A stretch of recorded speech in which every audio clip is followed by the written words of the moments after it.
For a great cup of joe, there's one thing you should know. Your morning brew can also be playful. Buff Boy Brewing guys make the temperature rise. And you surely feel naughty when you swallow our coffee. If you want some real heat, give your mouth a fine treat. You will want some more, rest assured. Buff Boy Brewing, you can't get enough of.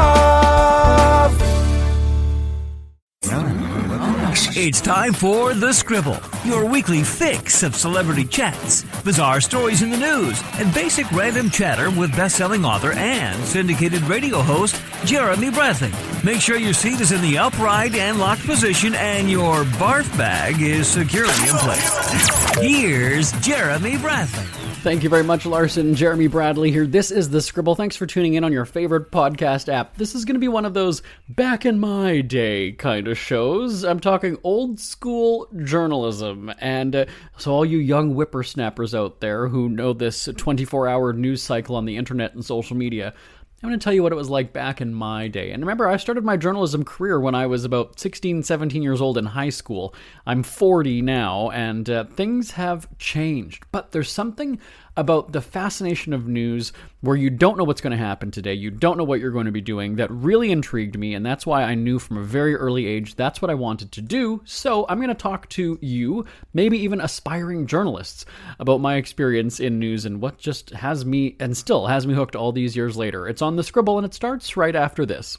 This statement has not been evaluated by the Food and Drug Administration. This product is not intended to diagnose, treat, cure, or prevent any disease. No offense, but are you a little fat when you look in the mirror?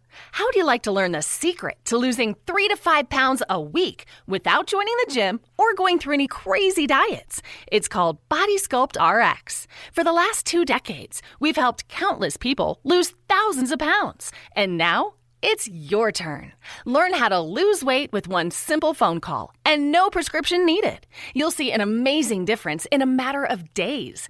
Don't believe us? We'll offer you a risk-free money-back guarantee. So, if you're ready to start losing weight, call right now and get a free month supply with your first order of Body Sculpt RX. Call now. You have nothing to lose but the pounds. 800-459-6838. 800-459-6838. 800-459-6838. That's 800-459-6838. Listen up, guys. Are you experiencing any of the following? Fatigue, less drive, poor performance? If so, you may be one of the nearly 30 million men in the U.S. today dealing with ED. But did you know you don't have to pay hundreds for a prescription anymore? And you don't have to deal with the hassle of seeing the doctor or the embarrassment of going to the pharmacy for a certain pill. Now with one free call, you can find out how Herbal Virility Max can help you feel like a man again. For over a decade, Herbal Virility Max has helped guys just like you put a smile back on their face with improved performance and drive. Call today and ask about our buy one, get one free offer. Save the money, save the hassles, and get the better blue pill. Dial 800-578-0179. That's 800-578-0179. 800-578-0179. Jeremy Bradley here, back on The Scribble. A couple of days ago, I ran into, let me say, a newbie in the broadcast journalism world, and now I really feel old when I start telling these stories of back in my day. And, of course, our producer, Bonnie Winters, she's significantly elder than I. That's how I'll put it. I'm off to a good start. I'm already winning fans with the demographic I'm trying to appeal to right now. But it's really funny to sort of talk about how the news business and broadcasting has changed, because, if you'll indulge me for a moment, I was going to say you have no choice, but you do. You can cancel and just delete this episode and not listen to it. But I think that there's people who are my age, 40 plus and older, who appreciate the old school, journalism and broadcast handbook, because we have this, I can't say brotherhood anymore, right? It's a siblinghood, I guess. Is that not the right word? But you get what I'm saying. I'm talking to the people who were not snowflakes back in the day. Oh, God. I'm already striking out. But it's just funny because now, you've got a 24-hour news cycle, and what that means really is that there's no deadline per se for, websites or social media or whatever it is. Whereas back in the day, you had the 6 o'clock news, which obviously has a hard deadline, and you had the morning paper, and that would have a deadline of, 10 o'clock at night, maybe 11 on if they were generous, if there was something big happening. And that's what appealed to me about journalism in the first place, was I don't know what I'm covering today. I know what I'm going to be doing, writing something, but I don't know in what arena. I don't know in what context. Maybe it's crime. Maybe it's a fire. Maybe it's a major death. Maybe it's something political. You don't know what it is. And so that's what I liked. So it was actually sort of my dad, because he was just a miserable fuckhead in his job before he retired. He just hated every minute of it. He knew that each day he was going to be going there, sitting at the desk, answering phones, hearing from the jerk-offs at head office. That's what he always called the main people at the corporate office. And would watch the clock, and then at 4:30 when he was done, he checked out and he went home. And so he knew, he dreaded the drive there every morning, right? Just because he knew it was going to be, he didn't make, well, I guess he made the most of the experience. But anyway, so for me, the whole thing about journalism was, hey, this is really cool because I don't know what's happening. I don't know how things are going to play out. And I love that. And so in high school, I was a student intern at the CBC, which, if you're not from Canada, that's our major public broadcaster. And I was like 16, 17 years old. I had known all of these reporters just from watching TV because I was obsessed with the news. I knew, even when it was like the Winnipeg Free Press that I was later a columnist in, I knew even the photographers' names because I was reading bylines. I was reading photo captions. I knew every reporter's name. I knew Mike so-and-so, Bruce so-and-so, Paul so-and-so, just everybody. I knew everybody, at least by name. And so when I'm now in the newsroom of the CBC, this was like celebrity territory. You have to remember that 15, 20 years ago, the 6 o'clock news anchor would, not necessarily be mobbed at the mall, but certainly would be, and again, this is before the time of selfies and things, so it's not like they were going around doing selfies with viewers, but certainly it was, people would be looking at them. People would be taking second glances. Oh, is that Sylvia Kuzik, the weather lady? Oh, that's Sylvia. Look, Sylvia's over there. So there was some prestige to it. And anyway, so here I am in the newsroom. And I'm, like I said, 16, 17 years old. I'm a teenager. These people have all been here for, how many years. And I'm just this little kid, tagging along. And on one of my last day, actually it was the last day that I was student placement. I was a student. I was doing a job placement. I don't even know what I wasn't an intern per se, but anyway. So I was doing my placement. It was the last day. And it just so happened that I was with this woman, Danielle Kiefler, and it was her actual last day just on the job period there. She was, she had a health thing, and then unfortunately she passed away a couple years later. But anyway, so I was teamed up with her, and, here I am, right, the student who's trying to be prompt and is trying to be, make a good impression, because again, you're just this kid amongst all these, adults.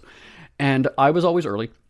The staff was rolling in, 9 o'clock, whatever time for this meeting at 9 o'clock. And all of a sudden, we hear over the police scanner that there is something, there's some kind of a fire, some sort of, it's an explosion. No, wait, it's this. Oh, wait, it's a house. A house blew up. What the hell's going on?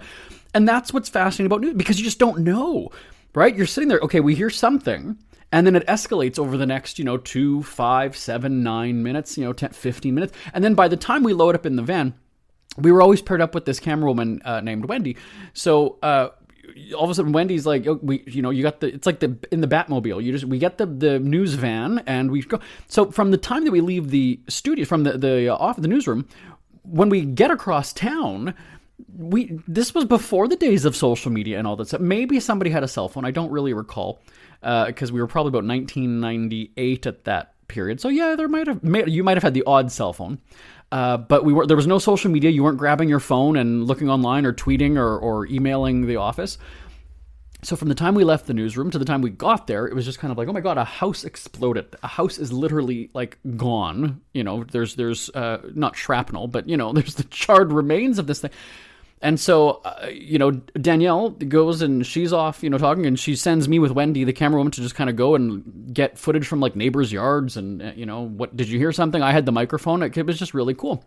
And Now, of course, like I said, we have no way to like phone back into the newsroom and tell them what's going on. Like, it's just kind of, we get it when we get it, right? And we ended up spending, I think, most of the morning there, going back in the afternoon, probably about 3 o'clock to the newsroom. And then she's compiling the story. And it was just fascinating because in her head, in Danielle's head, as we're on the way back to the studio, she's basically got kind of her script in her head already, and she's figuring it out. They go up to the editing suite, and remember, again, this is before the days of all the digital stuff. So you've got your tape, actual tape from the camera, and she's like, okay, I know that we got this, we had this. Jeremy, you had something like that? Yeah, okay, yeah, we'll look for that footage. And then they put it all together, and then it's, the 6 o'clock news, and there you are. And so now, all these years later, as an entertainment reporter, entertainment has come a long way since then as well, too, since 1998, 99, that this is household news now. It's not just Entertainment Tonight. It's now TMZ. It's now notifications on your phone, right? You weren't just... And that's what I see as a reporter. When you have that hard deadline, like I know that when I was at the Free Press doing election nights, you had your deadline of like 10:30, 10:35, whatever it was, but it's election night. They're going to run another paper if the results are late coming in, or if it's too close to call, or whatever, they're going to hold that paper. So when they would print the first run, those are the papers that are going to the faraway locations, right? Up north, to the rural areas. They might have a second edition of the paper that'll print an hour and a half later. They might even have a third one, depending on what it is. They might even be printing again at like 4 o'clock in the morning, and the houses that are a few blocks away, like they might be getting the paper 2 hours. It might literally be still hot off the press in some cases. But that's what I always liked, was your deadline. I liked having that time. Your deadline is 10:17. It's such a weird time, but that's your deadline, is 10:17, and you were sitting there and you were watching and you were waiting and you were finishing up your story and you're mad proofreading, you're sending it over, you're whatever. And so with entertainment, obviously we've got a deadline at night for a station that was broadcasting our top 40 and our entertainment headlines in the over in Europe. So we had a deadline of about 10:30, 11 o'clock at night, because we would then upload the show for the next morning, because now we're heading into morning radio there at that time. And that's great. So if there's a big enough story, I'm trying to even think of something that would be, the Kim Kardashian robbery, just because that happened in Europe, that one sort of sticks out in my head. I don't know that and it happened sort of in the middle of the night in North America. I'm trying to think of another story. Well, the Queen, that I remember getting the notification on the phone at 4 a.m. because I have, I always talk about how I don't have a phone. There's no phones upstairs in our bedroom. That's a technical, it's kind of, okay, it's a lie. What I'm meaning when I say that is there's no phone that's connected to social media, email, whatever. I have a Newswire service on a phone. That is really like the only internet-based kind of thing on the phone. There's no email, there's no social media, there's absolutely nothing else. It's a device just for the Newswire.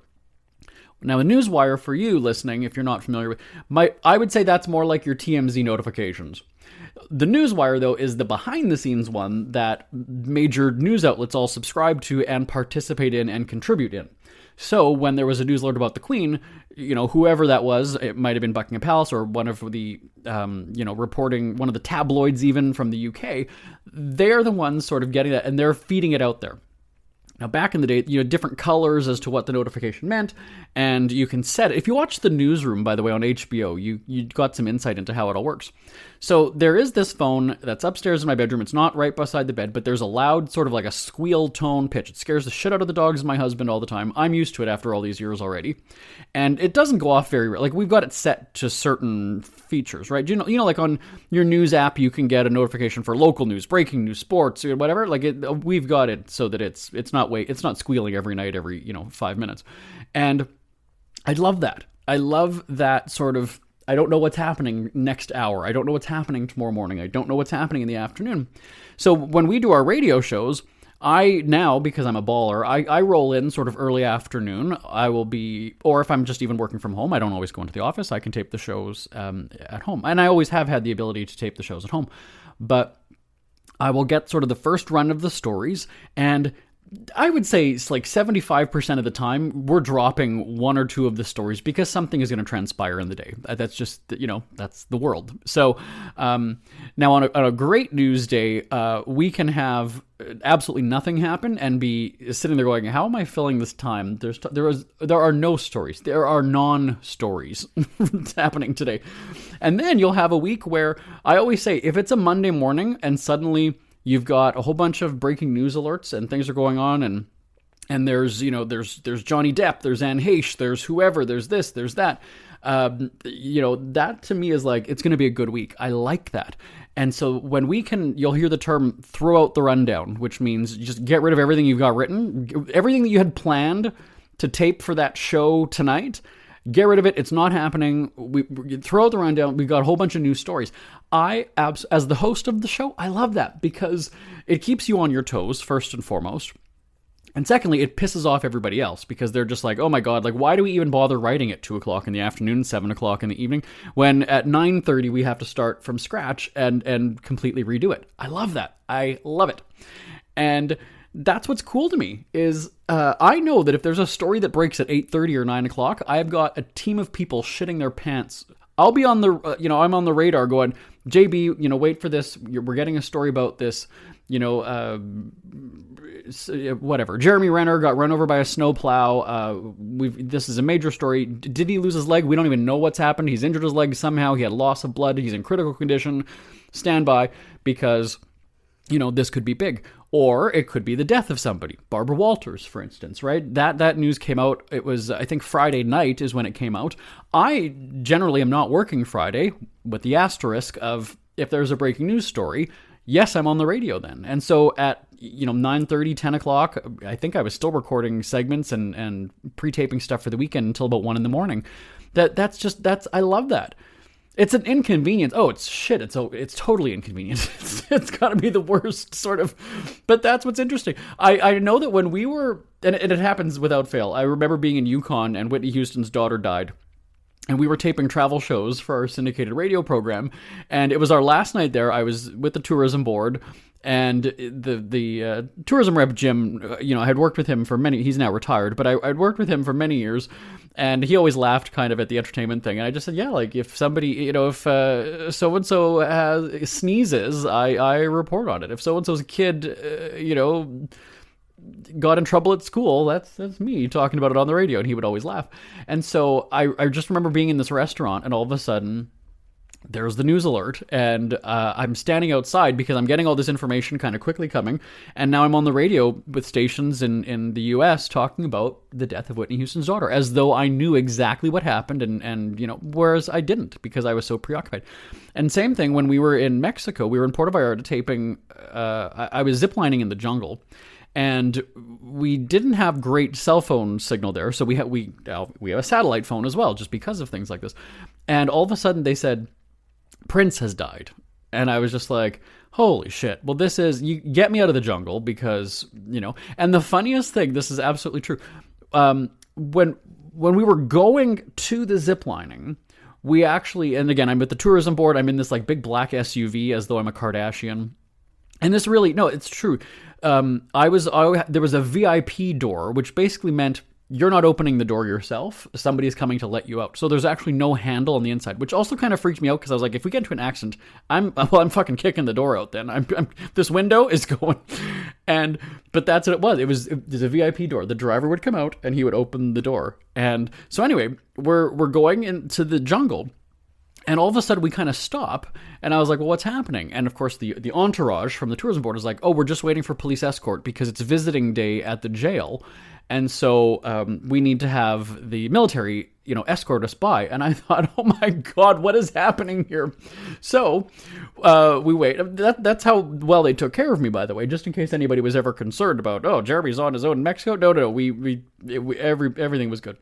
And so because I had to leave the jungle early, now this, of course, throws off the itinerary, right? We're supposed to leave the jungle at whatever time, let's say 4. And now we're leaving at 2:30. Well, our driver was always there. He was basically paid to kind of just sit and wait. That's what a driver does. And we're not talking Uber. Remember, we're talking, private driver here. And so, he's kind of surprised because I guess they'd called him ahead going, hey, we're coming right now. Get ready to go. So on the way back, now we've got cell phone signal and whatever on the road. We didn't have the police escort arranged at the army military escort to get us past the prison again. And I was just like, well, I can start reporting and doing things from the car. Unfortunately, though, the cell phone signal in those areas at the time wasn't the greatest. So I could end up, losing signal, but I could also get shot dead if we're not careful. And so to me, there was just like a level of excitement about doing that. Like, you don't even care about the danger. There's all these logistics and people have to get you now from this place to this place. And, 17 minutes until you're on the radio, but you're not even near the hotel yet. And, doing all these things. Because again, you have to remember, we knew in the jungle, we knew about Prince dying before you all did because of the news alert. Now, you might think that it's instantaneous as though, CNN...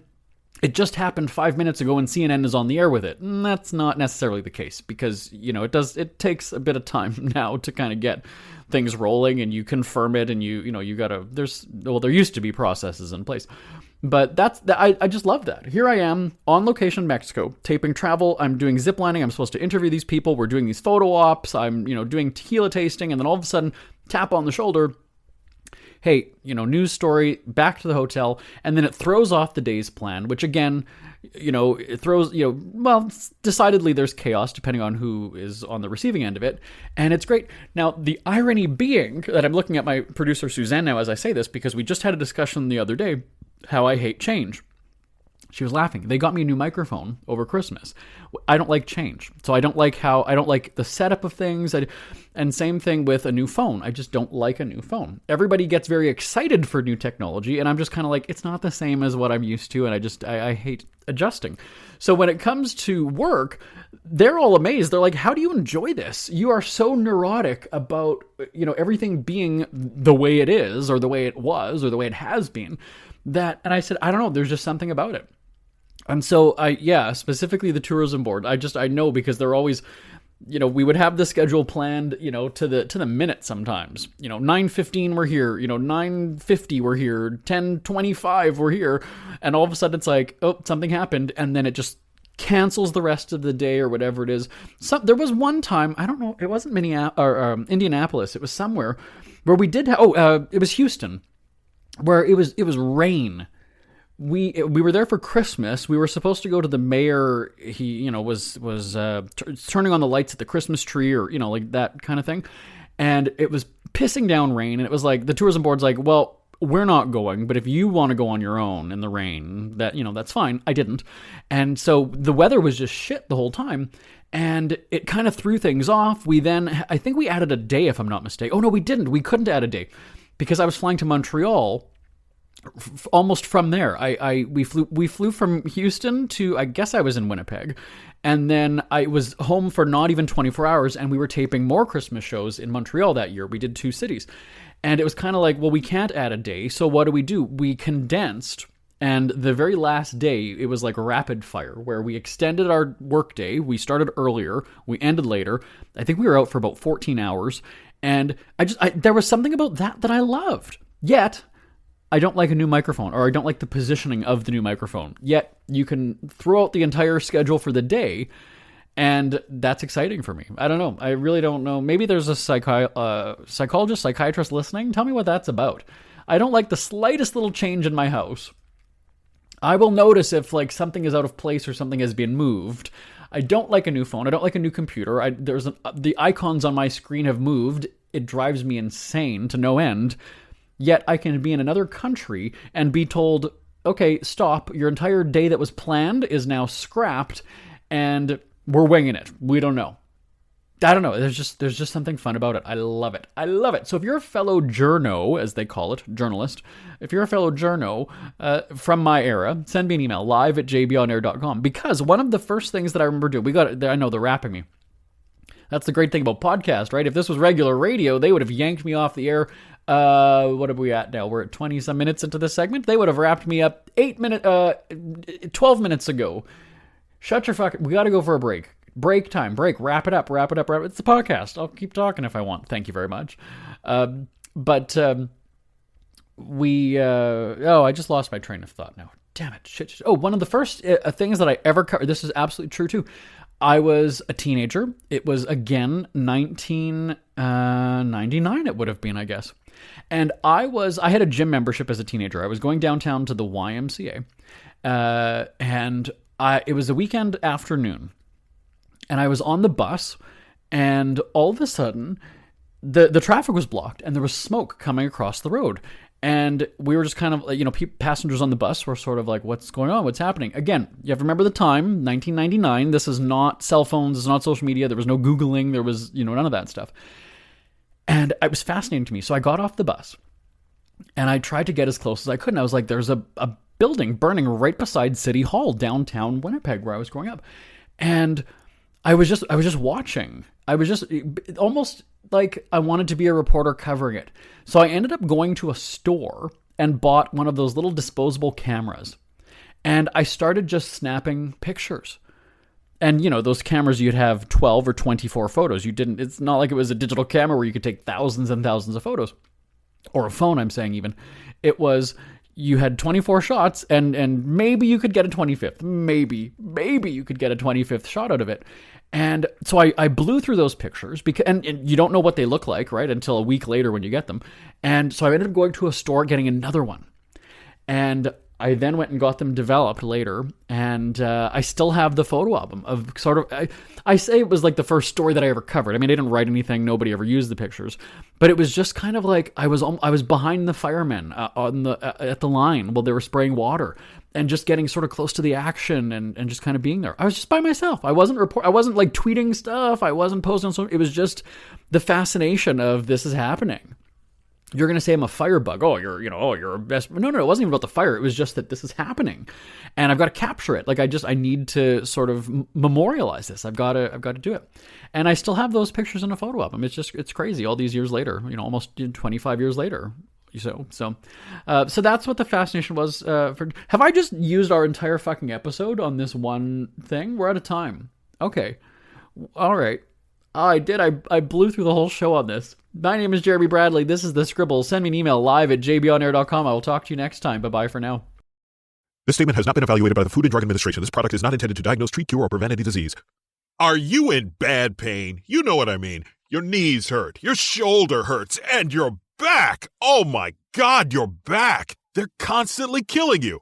And I'm sure you've tried every pain pill or cream available at the drugstore, am I right? Well, here is something you haven't tried. Pain Absolve.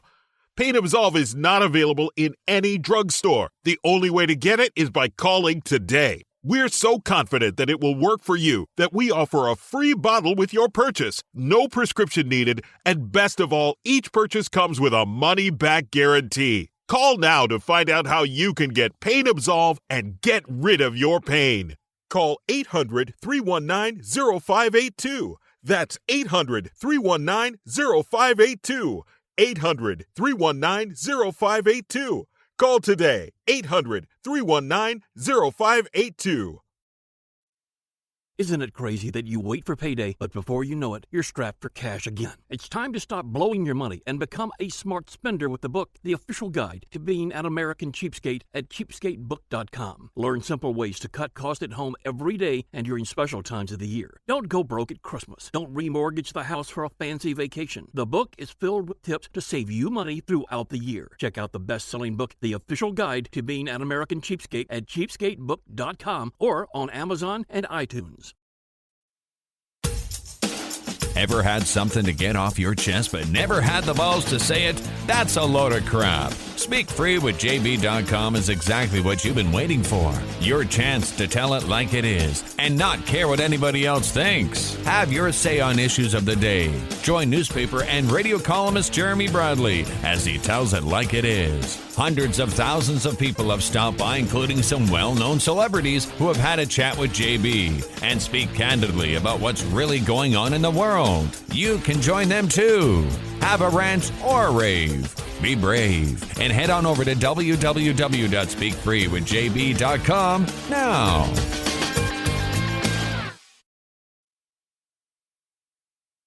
Who are the Kardashians feuding with now? What did that little thug Justin Bieber do this time? Who's getting hitched? And who's headed for Splitsville? Hear the latest celebrity news and gossip every day on Entertainment Wrap-Up. The good, the bad, the ugly, but mostly the ridiculously hilarious. It's all recapped in this daily segment at entertainmentwrapup.com. Have a laugh at the expense of the rich and famous when they take themselves way too seriously. It's 3 minutes of time-wasting fun at entertainmentwrapup.com. Check out Entertainment Wrap-Up at entertainmentwrapup.com. Brought to you by Speak Free Books.